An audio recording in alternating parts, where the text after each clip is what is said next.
For this screencast, I'll be talking about how to register to vote if you live in Indiana. If you see the link at the top, you go to indianavoters.in.gov to access this website. The website will then prompt you with 3 choices. You can either register to vote, check your voting status, or find your polling place if you're not sure where you vote, because your voting location is based on your home address in your county. As it says, registering to vote is easy and only takes a few steps. So to start registering to vote, you will apply now. It tells you when the deadline is for the upcoming election. So if I were to vote in the primary, I would have had to register to vote by April 9th, 2018.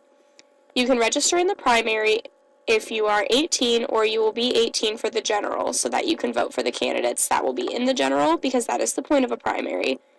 It gives you a list of what you're going to need, so it has your driver's license or a state ID card and all of the other prerequisites to vote. And then once you fill out this part, then you can start your registration process, which only takes a few minutes. If you visit the website and forget if you voted or not, then you can check your voting status.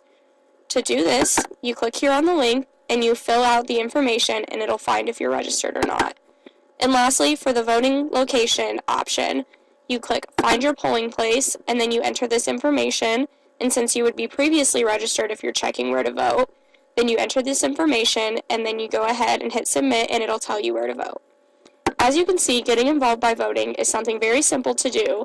All you have to do is take the time beforehand to go ahead and register yourself for the election.